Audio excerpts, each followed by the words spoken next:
BCom first year, paper first, paper title business economics. और आज का जो टॉपिक है वो है स्थैतिक एवं स्थिर अर्थशास्त्र। पिछले जो वीडियो था उसमें हमने स्थैतिक एवं स्थिर अर्थशास्त्र का अर्थ एवं परिभाषा और उसकी विशेषताएं और उसके प्रकार के बारे में जाना। आज इसका हमारे ये जो है आर्थिक विश्लेषण में इसका क्या उपयोग है, इसकी क्या भूमिका है, इसके बारे में हम थोड़ा इसके विश्लेषण करेंगे। तो अब इसका क्या महत्व है, इसको हम पॉइंटों के आधार पर हम इसको समझने की कोशिश करेंगे। इसमें से जो पहला पॉइंट है वो है व्यापक क्षेत्र। अब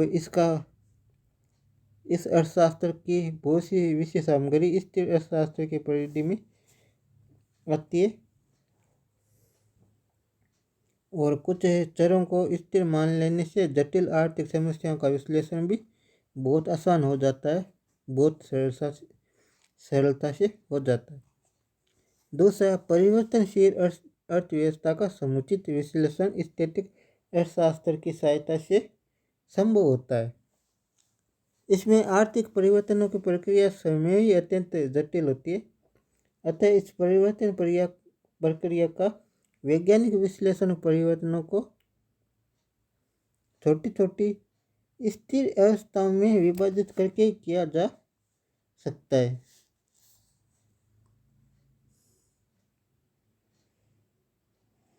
तीसरा जो है संतुलनों का तुलनात्मक अध्ययन करने में भी ये बहुत लाभदायक व्यावसायिक होता है। और चौथा है भ्रमात्मक समस्याओं का समाधान। इसमें कुछ काल्पनिक मॉडलों के प्रयोग से भ्रमात्मक जो समस्याएं होती है उसकी समाधान भी किया जा सकता है, जैसे उत्पादन एवं मूल्य सिद्धांतों तथा समष्टि सिद्धांतों की समस्याओं का समाधान करने में मदद मिल जाती है। पांचवा, जटिल आर्थिक प्रणाली के कार्यकरण के वैज्ञानिक विश्लेषण के लिए स्थैतिक अर्थशास्त्र आवश्यक है। जिस प्रकार देखा जाए कि हवाई जहाज के कार्यकरण को स्थिर अवस्था में आसानी से समझा जा सकता है, ठीक उसी प्रकार जटिल आर्थिक प्रणाली के कार्यकरण को स्थिर संतुलन की स्थिति में समझना सरल रहता है। प्रोफेसर स्टिगलर ने इसलिए ठीक ही कहा है कि जहाँ पर आर्थिक समस्याएं पूर्णतः जटिल समझी जाती है वहाँ ये भी उचित नहीं है कि उनका विश्लेषण एकदम ही कर लिया जाए। अब जटिल समस्याओं का व्याख्या भी प्राय बहुत जटिल होती है, अतः व्याख्या को कई भागों में विभाजित करने से हमें शेष जो लाभ होता है वो भी इस स्थिर शास्त्र से हो जाता है। छठा है उच्च गणितीय ज्ञान की आवश्यकता नहीं होती। जैसे प्रायोगिक विश्लेषण में उच्च स्तरीय गणित का ज्ञान आवश्यक होता है जो सर्वसाधारण की बुद्धि से परे हो जाता है, पर स्थिर अर्थशास्त्र में उच्च गति की कोई आवश्यकता नहीं पड़ती और विश्लेषण भी बहुत आसानी से हो जाता है। सातवां, आशाओं और संभावनाओं का भी सीमित अध्ययन हो सकता है।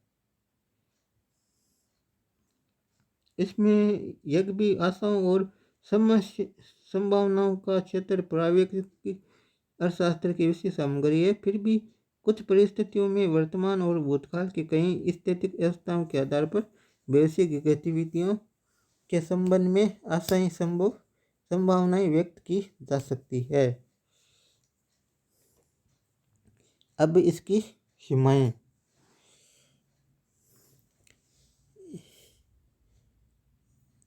इसमें स्थिर या स्थितिक अर्थशास्त्र का आर्थिक विश्लेषण में महत्वपूर्ण योगदान तो है ही, फिर भी वास्तविक परिवर्तनशील जगत में स्थिर अर्थव्यवस्था की कल्पना अव्यावहारिक एवं भ्रमात्मक है। प्रोफेसर हिक्स ने यहाँ तक की कहा है कि स्थिर अवस्था अंत में कुछ नहीं बल्कि केवल वास्तविकता से दूर भागना है। इसकी जो सीमाएं हैं वो अवास्तविक मान्यताएं स्थिर अर्थव्यवस्था अनेक कठोर अवास्तविक मान्यताओं जैसे पूर्ण प्रतियोगिता, साधनों की पूर्ण गतिशीलता, अनिश्चितताओं का अभाव, अर्थशास्त्र का पूर्ण ज्ञान, मनुष्य की रुचियों स्वभाव में स्थिरता आदि पर आधारित होने में से व्यावहारिक जीवन से बहुत दूर है। अतः आर्थिक विश्लेषण में इसका प्रयोग सीमित रह जाता है।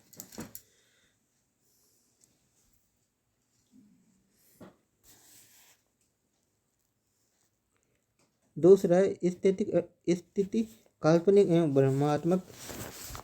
अब इसमें पहले ही बता दिया है कि इसकी स्थिति परिवर्तनशील संसार को स्थिर मानकर उसका विश्लेषण करना भ्रम में पैदा कर देता है। आर्थिक व्यवहार को निर्धारित करने वाले तत्वों, साधनों, तकनीकी ज्ञान एवं रुचि को स्थिर मानकर चलना निरंतर परिवर्तनशील युग की वास्तविकता की उपेक्षा करना है। निष्कर्षों में तीसरी जो सीमाएं इसकी वो है निष्कर्षों में सत्यता का अभाव। आर्थिक समस्याओं के स्थिर विश्लेषण से प्राप्त निष्कर्ष सत्यता में वास्तविकता से दूर होते हैं और भ्रम उत्पन्न कर देते हैं। आशाएं एवं संभावना की सीमितता। स्थैतिक विश्लेषण का प्रयोग उस मार्ग के विषय में भविष्यवाणी के लिए नहीं किया जा सकता जिसमें बाजार एवं संतुलन से दूसरे संतुलन पर बढ़ रहा है, और न ये बता सकता है कभी कि दी हुई संतुलन की स्थिति प्राप्त की जा सकती है या नहीं। अब इसमें जो देखा जाए तो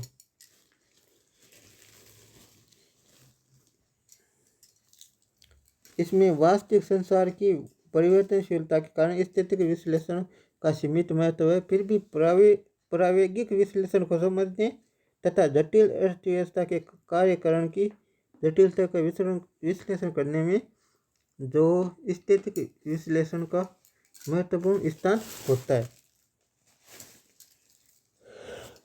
स्थिर अर्थव्यवस्था की तुलना उस चित्र से की जा सकती है जिसमें विभिन्न ऊंचाइयों का कोई संकेत नहीं होता। यह समतल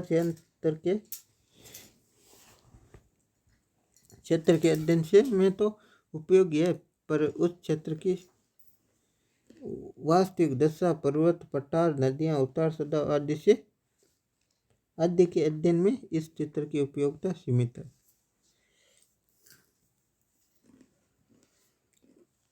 तो ये हो गया पूरा स्थैतिक अर्थशास्त्र का पूरा। इसमें हमने पहले वीडियो में तो मैं इसमें स्थैतिक अर्थशास्त्र की का अर्थ परिभाषा देखी और इसकी विशेषताएं देखी और इसके रूप देखे, और आज का जो वीडियो था उसमें हमने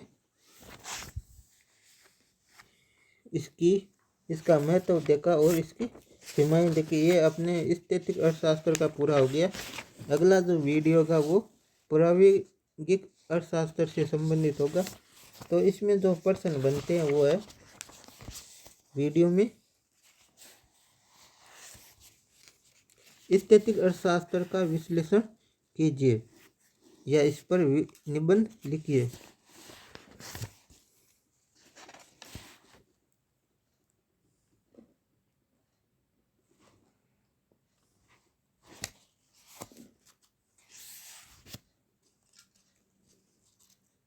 इसमें एक छोटा सा प्रश्न भी बनता है जो आया हुआ है, स्थैतिक विश्लेषण के प्रकार बताइए। और एक प्रश्न है MDS यूनिवर्सिटी में आया हुआ है 2008 में, स्थैतिक अर्थशास्त्र की परिभाषा दीजिए और इसकी आधारभूत विशेषताएं बताइए।